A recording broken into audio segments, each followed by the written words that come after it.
One thing that I find interesting is the New York Giants' success in the 2022 NFL season, especially considering how bad they did within their conference.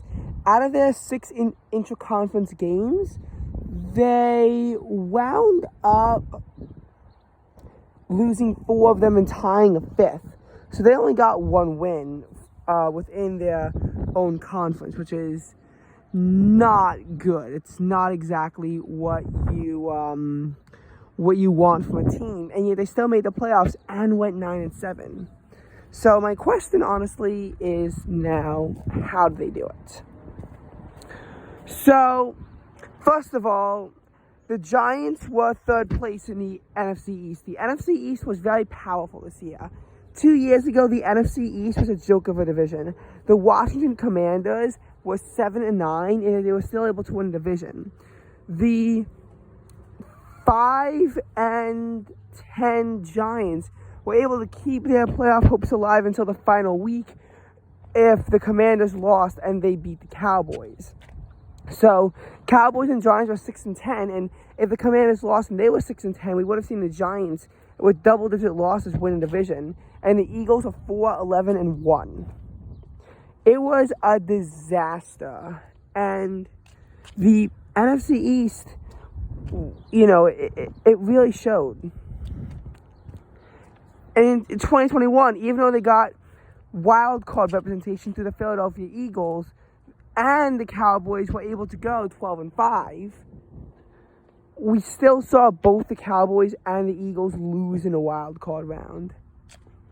So we saw that, we saw that the NFC East was still kind of a bit of a joke. You also look at 2019, the Eagles, the only team to make the playoffs, lost in a wild card round. But then you get to 2022. The NFC East has representation in the Super Bowl through the Eagles, who clinched the 1 seed. Cowboys get their hands on the 5 seed, and they go 12-5. They did not regress on their record. The Giants came out of their slumber and went 9-7-1. So they got a 6 seed despite being 3rd place in the division. The Commanders improved on their record from 2020 by going 8-1, despite not making the playoffs. And if they had been able to beat the Browns, they would have made the playoffs. And it would have been all NFC East teams in the NFL playoffs. The Giants and Cowboys were both able to make it to the divisional round. So the divisional round was 3 out of 4 teams in it were NFC East teams, which guarantees NFC East representation in the conference championship, of course, which we also won.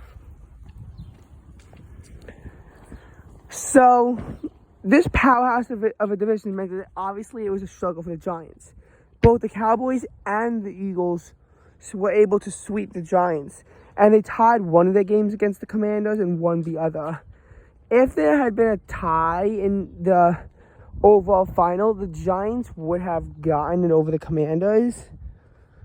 But if they had tied again, which, just for reference, would have put the Giants at 8-6-2, and the Commanders would have also, the Giants would have been at 8-7-2. The Commanders would have also been 8-7-2. In that hypothetical case, then I think I made a video about this. I think it would have been the Lions and Commanders who would have made the playoffs, and the Giants and Seahawks would have been kicked out. So they only made it by a thread. And a big reason why is because of their poor division record of 1-4-1. Also, they had a very poor conference record that was, I think, 4-7-1. And a big reason why it was so bad was because not only did they have this abysmal record in the NFC East, they lost to the Lions, they lost to the Seahawks, and they lost to the Vikings. So, out of their 6 conference games that were, 6 conference games that were not in the division, I think that they split them. I'm pretty sure they split them. That's really just not good. But they did win all 5 games against interconference opponents, and that's what helped fuel them to the postseason.